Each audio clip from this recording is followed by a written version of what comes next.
non parlons de Guédiawaye dañuy waxtaan si wàllu Guédiawaye parce que bu ñii di takk Khalil am na ñeneen ñuy tekki mbër Guédiawaye am na boobu mbër Guédiawaye buy dégg ñu daan Boy Djiné relation am tey ñoo ngi ko dégg si yenn site yi lu si mel ni Seneweb ak yeneen reprendre nañ ko alors ñu ni ñoom ñaar kii di Ndeye Gueye ak Boy Djiné tas nañ. gars est-ce que bëgguñu buzz tamit xam nga yooyu yëpp ay buzz la gars yi bëgg papa xale la Ndeye da koo bëgg te yàlla tax ñuy jàppalante rek ngir jëm yàlla ak yonent bi àdduna nit ñi doomu adama dañuy maandu si doomu adama yi nañuy maandu seen ji nga nit sa xel loo ci def loolu ngay gis dafa mel ni dañoo soxoree papa Boy Djiné jabar yam kii quoi pourtant nit a ngi dem France takk fa màggati tubaab bu 70 ans nga nekk xale bu ndaw am 20 ans takk ko ngir sa intérêt papa Boy Djiné xale la xale bu moo bokk na si boy bu gën a sonn nag jamono ji ci làmb quoi mais nañ ko may jàmm na internet yi nañ bàyyi li ñuy bind nañ bàyyi sos nañ bàyyi ay fen ñu bàyyi baal ma ci kàddu yi. mais gars yi ñoom li ñuy wax ñoom ñeneen am na ci ay preuve yu leer naa ñi parce que nee nañ ba Ndeye Gueye demee si soirée Viviane bi passé la kii di papa Boy Djiné ci ginnaawam la am benn gelam donc mbokkam mi tamit nee nañ mbokk papa Boy Djiné tamit bëgguñ Ndeye Gueye dañ koy sonal lu baax a baax donc loolu waral ba fu mu toll nii ñoom ñaar si diggante am nay jafe-jafe. xaw ma ko wax lool de mais kooku bu ko papa Boy Djiné baalul mbir yaa ma xam ne lay ak yàlla suñu borom papa Boy Djiné ak Ndeye Gueye ñu ngi si jàmm ak salaam ku wax papa Boy Djiné ak Ndeye Gueye dañu am problème nag mënut a ñàkk si sëy Sénégal nag mën na yokk waaw mais mën na ñëw fekk benn affaire sos yokk problème du ñàkk fu ne ci àdduna bi man mi dama am problème ak sama jabar kenn am problème ak jabaram mais dama ne papa Boy Djiné. ça veut dire que problème am na. non problème am na amul loolu moom wax dëgg yàlla moom man li ma la mën a wax mooy ne Ndeye Gueye ak papa ñu ngi si jàmm ak salaam tere seen sëy gën a neex ñi bind loolu noonu nañu xool fi ñu jëlee seen i source mais c'est pas vrai dañuy fen bu dee poisson d'avril pour xool seen i poisson d'avril nañu xool lu ñuy poissonné ñun suñu Guédiawaye yi kenn du ko dugg di ko saccagé yéen ñooñu laa wax ne ngeen bindkat yooyu noonu yaa ngi comprendre di leen bind di leen wóor di wax lu leen wóor bàyyi leen dugg ci vie wu jàmbur yi di tas say jàmbur yi di waxalaatee arrêté leen loolu bàyyi leen wax lu dul dëgg métier journaliste lu l'islam reconnaître la mais ci kaw nga koy def ci dëgg ak dignité di ko doxal si dëgg mais dañuy xëy di bind ay fen lu leen neex ñu accuser ko doomu aadama yi nañu arrêté papa Boy Djiné amul problème ak Ndeye Gueye ñu ngi si jàmm ak salaam papa taalibe Serigne Touba la kenn gënu koo muñ Ndeye Gueye nit ku baax la yaakaar Serigne Touba moom tamit ñaari taalibe Serigne Touba yàlla boole leen foofu day fay day jëppet muy neex njaboot yu barke di si juddu ñu yokku xeet bi barke Ahmadou Bamba Khadim Rasoul arrêté leen fen yi bàyyi leen yooyu mu sedd billaahi dafa mel ni xool ngay waxee na fu mu toll nii mais barki yàlla parce que man bëgguma ko tooñ Guédiawaye quoi man bëgguma ku ñu tooñ man booy Guédiawaye ma leen di défendre ci lépp de. mais attends ñoom maanaam xale bu jigéen bi ñuy wax des fois tamit day toog plateau tamit di wax kaa jàmbur yi donc tey jii nii peut-être bu ko Sénégal bi ne noonu peut-être ñoom tamit am na fu ñu ko teg. waaw léegi ñoom nañu indi preuve rek garaawul Ndeye Gueye bon bu ay noonam ñuy wax loolu rek barke Serigne Touba mais Ndeye yaay faal la barke Cheikhul Khadim billahi wala waaye muy sëykat muy muñkat waaye Ndeye fu milieu gën a neexee fa la ne cuk milieu dem si xool sëyam bu ko neexoon ba léegi day compter mel na ni ko mu war a mën a mel Ndeye bu ko neexoon dawal ci kat yi mool yi bu ko neexoon dëkk si airplis yi Ndeye dafa jaayante lépp si àddunaam sacrifié ngir jëkkëram ji Ndeye Gueye lu mu ñàkkut bugg ko barki Serigne Touba Ndeye Gueye fi xoolal du jaamu kenn nit ku baax mooy Ndeye Gueye ku am kóllëre man dama koy jàpp ndax kóllëreem diggante ma papa Boy Djiné Ndeye Gueye musuma defal dara mais dafa nekk nit ku baax te ku lu baax ñu wax ko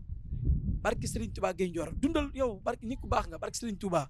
billaay wallaay Ndeye Gueye amul ci wax nga nag nit ñi nañ maandu si seyu jàmbur yi billaay nañ maandu si yooyu noonu bàyyi mu sedd quoi mais aduna du loolu aduna du yàqante seen barki Serigne Touba waaw bañ bàyyi yàqante yi nañu defarante waaw soppante barki Serigne Touba xool aduna bi ni muy demee ñu doxee noonu situation aduna bi lu ko métti yëpp ñun ñu kese ñun jaam yi la ñun ñoo nekk ay nit ñu yàqante nit ñu bëggantewul suñu biir di yàq aduna bi boo gisee seen di dem nga yàq ko xamoo lu mu yor nga yàq ko nañu arrêté loolu nañu arrêté yàq bi seen yàq bi fa ëpp. bu doon loo xam ne ay kàddu yoo xam ne kàddu yu am solo la dégg nañ sànq dañoo xëy dégg ay rumeurs yooyu donc il fallait que mu leer ñu ko tànk nga dëkk Guédiawaye Boy Djiné ak Ndeye Gueye ñëpp ñoom ci dokk bëri gars yi peut-être ay pour mu gën ñu leer bokk balaa ñuy génne information yooyu donc moo ngi noonu moom nee na amul ñeneen nee na am na donc ñu xool fii ak quelques jours li muy joxe alors temps yi nag gis naa temps yi nga doon jàppale Macky Sall yow dafa mel ni yow tamit suñu ñu fay yaa ngi wax sànq temps yi day joxe ay moto ak ay xaalis si Macky Sall si nga bokk man Macky Sall su indi musuma jox xaalis musuma jox dara dafa am lu ma doon xeex te gañe naa loolu combat boobu mooy sénégalais yi nañ nangul Macky Sall mu ngi liggéey ba pare ma soog a tourné xeex bi nag ne ci gi jeunesse bi laa àndal jaay doole gu état nguur gi di def nañ ko bàyyi dañoo fexeel Sonko ba sonn ci lu ne ci àdduna fexeel na ko ci Adji Sarr jàllul ñu bëgg ko fexeel ci Mame Mbaye Niang Sonko Sénégal la comme Sénégal yëpp rek nañ bàyyi jàmbur mu bokk ci élection présidentielle yi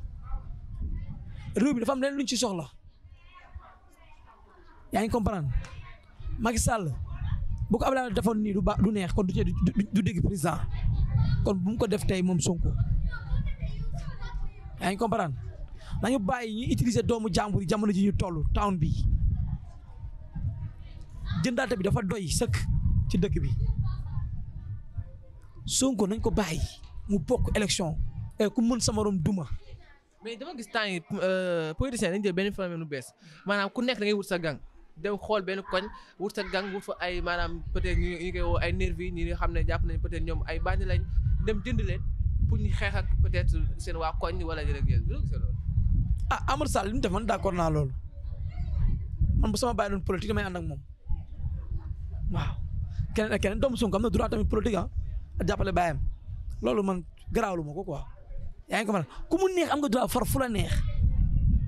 mais dama ne bu ñu jaay doole Sonko c'est attention tey sama communication dafa changé. parce que yow da nga doon yow Macky Sall nga doon jàppale tey nga ni buñ jaay doole Sonko moo ma jaaxal. waaw kay xamul tax dafa am ay lu ma gis ci kanam liy ñëw dafa am lu ma gis ci kanam loo xamante ne nii mbirum jaay doole la ndax daga benn adversaire muy Sonko man Macky Sall musuma xas Macky Sall ci àdduna moom laa musa àndal te ba du ma ko musa xas tamit mais dama ne na xam ne injustice baaxul ci réew yaa ngi comprendre na bàyyi Sonko ñu dem élection moom Macky Sall bu ko def troisième mandat na déposé troisième candidature am ñu dem élection ci mbañ gàcce ga ku mun sa morom duma. mais waa yow askan wi précisément Sonko ñoom loolu lay bañ troisième mandat boobu lay bañ. garaawul nañ bàyyi mu dem xam naa la ñuy bañ nag mooy ëllëg Sonko bu doxal réew mi mun na dem troisième mandat Abdoulaye moo njëkk def injustice boobu maa waxoon waxeet voilà waru ko war arrêté mais bàyyil mu të ñoo xam ne ay bakkan mu ngi rot na dem c'est ça le problème. léegi nag gis nañ Mame Mbaye Niang tamit problème dafa mel ni jeexagul parce que fu mu toll nii boobu tout dossier bi dañ koy ubbiwaat. Sonko nag moo tooñ Mame Mbaye Niang dëgg rek neex yàlla moo def diffamation moo wax loo xamante ne wóoru ko Sonko xam lu mu war a def na génn jégalu Mame Mbaye Niang ñu continuer avancer. mais instant yii nii fu mu toll nii Sonko lu ñu ko waroon teg nañ ko xaw mu war a fay 200 millions léegi coow li jeex na mais Mame Mbaye Niang mais dafa déposé waat. Mame Mbaye Niang xam naa bës ba kon nag wala coow la ba quoi loolu moom wax dëgg yàlla am Sonko wax dëgg yàlla am moo tooñ moo wax loo xam ne amul preuve moo wax lu ko yoon toppee mais li may ñaan président Macky Sall bu mu faagal Sonko na bàyyi Sonko dem troisième mandat na dem élection présidentielle. Bu Sonko bokkul nag moom doo tamit dina garaaw seen dëkk bi métti na seen dëkk bi métti na trop tournage nga ma fekk nii maa ngi tourné lu laay def maa ngi si micro yi maa ngi si artistes yi maa ngi si wax ji lu laay def parce que dépense bi ñuy daw lu changé suñu kaw moo bari parce que ñun ay père de famille lañ quoi day métti parce que Serigne Touba day métti voilà te luñ coow xeex quoi et puis ñu yaakaar ci man dafa bari quoi billahi wallahi li artistes yi nga gis fii nii bu bari nii buñ paree ku ne mën a jël sa transport fan laa koy jëlee sama liggéey ma koy may waaw léegi bu ñu taalee booy ba dama leen waaye di lo bu xeex amee booy di ñu la tourné xaalis du am booba te booy ay jigéen lañ mel na ñu war a dem tabaraka masala bu loon neexoon def leneen mais dañoo bañ loolu visé lii ma ñëw appuyé jàppale leen ci loolu kese la. merci beaucoup Abou. merci beaucoup seen jërëjëf. ay kàddu yoo xam ne ngay tàgg. waaw kàddu yi may tàggatoo nag ak mbokk internet Wassare di tàggatoo àdduna bi di wax ne Père Abou mu ngi fii si tournage koor gi ak kooru Yalmin bi doo xool gars yi di xippi di xool di ñaan réew mi yëpp jàmm ak salaam xam nga ñaan tamit dëkk bi taw fii yàlla def jàmm xam nga seen dina ñaan yéen tamit jàmm ak salaam mais di wax tamit kàddu bi may gën a tëjaatee nit boo xamee lu bon ci doomu adama bu ko wasaare ci àdduna bi woo ko suuf ngeen waxtaanee ko bu dee loo xamante ne teyu ko dina ko bàyyi bu dee lu mu tey la nga wax mu të bàyyi ko àdduna dina ko jàngal àdduna dina ko boppam mais nañ arrêté yàqante bi di ñaan si réew mi jàmm ak salaam di ko ñaanal sama bopp di ko ñaanal ñëpp nag di ko ñaanal waa Actubuzz sama gars yi yàlla na yàlla defal tawfeex di ñaanal jàmm ak salaam bu wér yow seen yow nit ku baax nga di ñaanal Faa Mbacke sama Mbacke bala ay sax yàlla na ko yàlla defal jàmm yàlla may ko jëkkër ju baax moom tamit bañ ñëw fa xam nga yaa ma gën a xam daal di lëmbee. acca moo ngi noonu mbokk internet yu Wassare CBT lii leen doon tey di jox dig daje ba yoon d'ici là portez-vous bien et mangez beaucoup de bananes koor mu jàmm